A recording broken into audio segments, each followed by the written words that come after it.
de management en moins de 7 minutes, sincèrement. C'est impossible.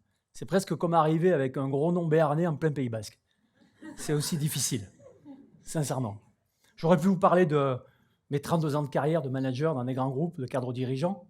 J'aurais pu vous parler de la méthode que j'ai déposée, pour laquelle j'ai écrit un livre. Si ça vous intéresse, on en parlera peut-être après. Mais comme je n'ai pas le temps, j'ai décidé de vous raconter une histoire. Une histoire qui m'est arrivée il y a une douzaine d'années. Nous sommes partis, vous savez, dans un grand parc d'attractions au sud de Barcelone. Je ne sais pas si vous connaissez, je ne sais pas si on peut dire le nom, mais ça commence par P, ça finit par Oraventura. Je dis nous sommes partis parce qu'en fait, nous sommes partis avec ma compagne, sa fille, son fils et mes 2 enfants. Vous savez, c'est ce qu'on appelle les familles... Mais je ne sais pas si ça existe, les familles recomposées. Moi, je parle de familles qui composent. Comment faire avec des gamins qui n'ont rien demandé, qui d'un seul coup se retrouvent dans un contexte qui n'est pas le leur? Alors moi, je pense qu'il faut essayer de composer. Et dans cette volonté de composer, on s'est dit, on va partir en vacances tous ensemble et on va essayer de mieux se connaître, mieux les faire se connaître. Voilà, c'était notre choix. Et donc, on est allé dans ce parc d'attractions et une après-midi, on est allé à la plage. Et en fait, les 3 garçons, ils avaient une passion commune. Ils jouaient au rugby à l'époque, les 3. Ils avaient cette passion. Et donc, ils ont passé toute l'après-midi à taper des chandelles, à se faire des passes. Franchement, ça avait l'air de composer plutôt pas mal. C'était très sympa. Et puis, comme tout le monde, en fin d'après-midi, il faut y aller, il faut rentrer à l'hôtel.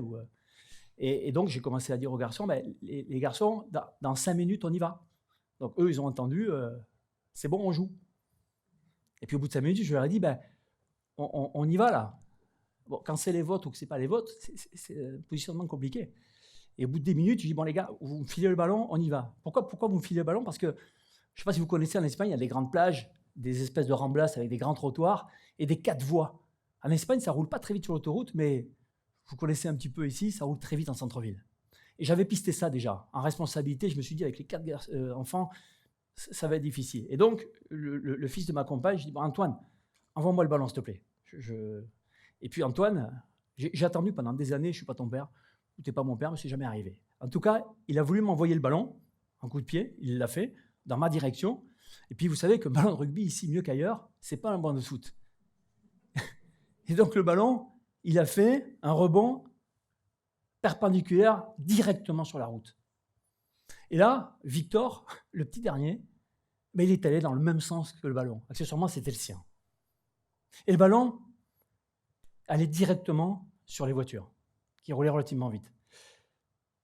J'ai hurlé, j'ai poussé un cri. J'ai pas réussi à dire Victor. C'était quelque chose comme un Thor. Je ne sais pas s'il y avait le R d'ailleurs. Ça faisait plus de 120 décibels. Victor s'est figé avec ce cri.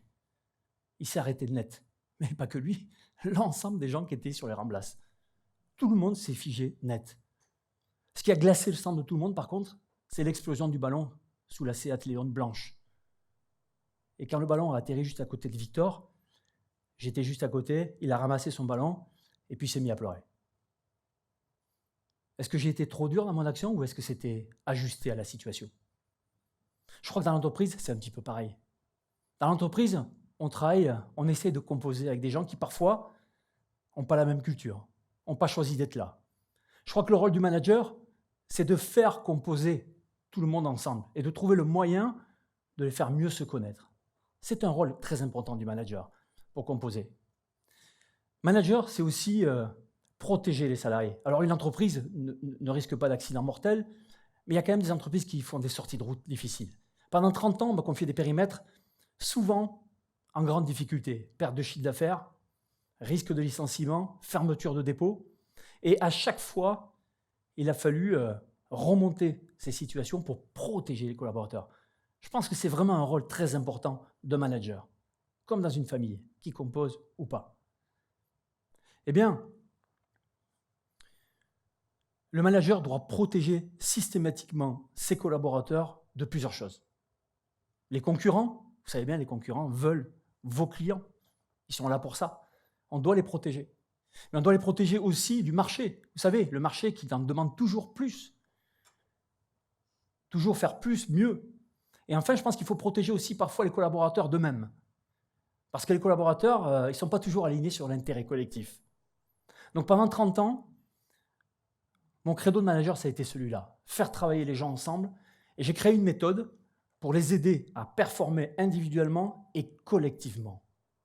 Cette méthode, c'est la performance harmonieuse, le manager PH. Performer individuellement et collectivement pour l'entreprise, mais pas à n'importe quel prix, dans l'harmonie.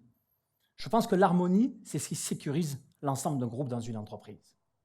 Voilà l'histoire que je voulais vous raconter. Victor, il a eu 18 ans il y a 6 mois. Des 3, c'est le dernier qui joue au rugby. Il ambitionne de faire une carrière. Il continue ses études, mais il a envie d'être rugbyman professionnel.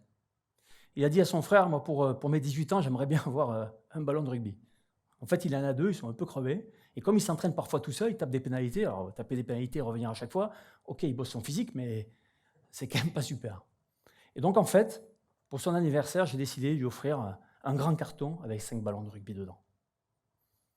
Lorsque je lui ai remis le carton, il a ouvert, il a regardé les ballons et il a compris que je le suivais dans son projet, que je serais là pour l'accompagner, à mener à la fois les études et cette carrière de rugby. C'est moi qui ai fait son CV de rugbyman qu'il envoie dans les clubs. Quand il a vu les ballons, il m'a regardé et cette fois-ci, c'est pas lui qui a pleuré. Merci beaucoup de m'avoir écouté. Merci. Merci. Merci bien.